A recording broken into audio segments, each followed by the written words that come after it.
E aí pessoal, tudo bem com vocês? Você já se perguntou por que uma tomada de força ela deve ter a bitola do cabo no mínimo de 2,5 milímetros quadrados? E mesmo que a corrente elétrica do circuito ela seja muito menor do que esse cabo suporta? Então se você tem essa dúvida, já assiste esse vídeo até o final. Mas antes pessoal, se é sua primeira vez aqui no canal, seja muito bem-vindo. Eu me chamo Renato e se você gostou da ideia desse vídeo, já vai deixando o seu like e se inscreve no canal também para acompanhar o nosso conteúdo.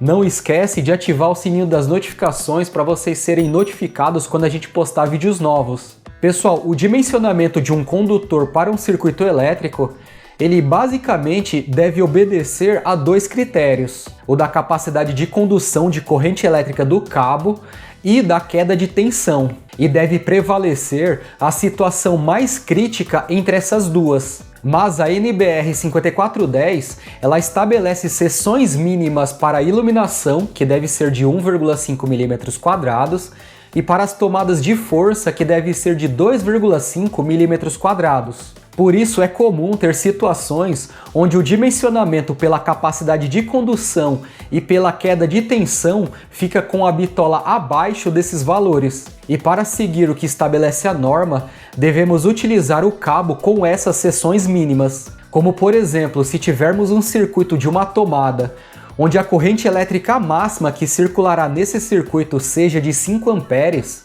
um cabo de 0,5 milímetros quadrados, dependendo da situação, até serviria, ou até mesmo um cabo de 1,5 milímetros quadrados. Mas para essa situação, a norma diz que devemos utilizar um cabo de 2,5 milímetros quadrados para as tomadas de força, mesmo que esse cabo suporte mais corrente elétrica do que terá nesse circuito. Aí vem a pergunta: por que a NBR 5410 ela estabelece seções mínimas para os condutores de iluminação e tomadas de força? Pessoal, se olharmos na tabela 47 da norma, que é onde é mencionado a seção mínima dos condutores, podemos ver que há um número 1 sobre o título dessa tabela. E quando olhamos nessa parte de baixo da tabela, podemos ver que esse número 1 quer dizer que essa seção mínima são ditadas por razões mecânicas. E agora, o que são essas razões mecânicas? Pessoal, considerando que os cabos numa instalação elétrica,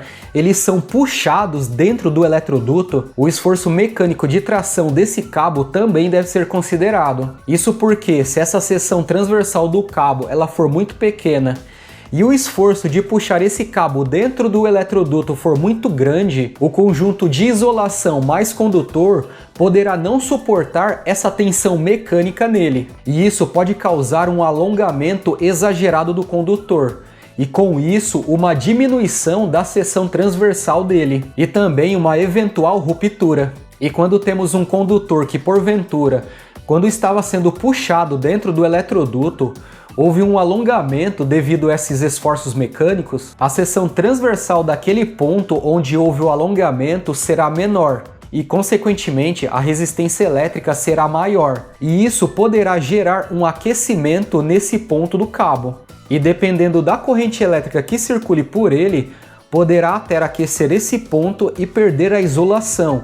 E essa instalação entrará em curto-circuito. Então, pessoal, são por essas razões que a NBR 5410 ela estabelece uma seção mínima para iluminação e tomadas. E essas seções mínimas, elas devem ser respeitadas, mesmo que a capacidade de condução do cabo seja muito maior do que a corrente elétrica que irá circular por ele. Pessoal, eu espero que vocês tenham entendido por que a NBR 5410 ela estabelece seção mínima para os condutores de iluminação e tomadas. Deixa nos comentários dúvidas ou sugestões que vocês tenham também. Se você gostou do que foi passado nesse vídeo, deixa o like. Mais uma vez, se inscreve no canal se ainda não é inscrito para acompanhar o nosso conteúdo. Então é isso, pessoal. Eu vou ficando por aqui e eu vejo vocês nos próximos vídeos.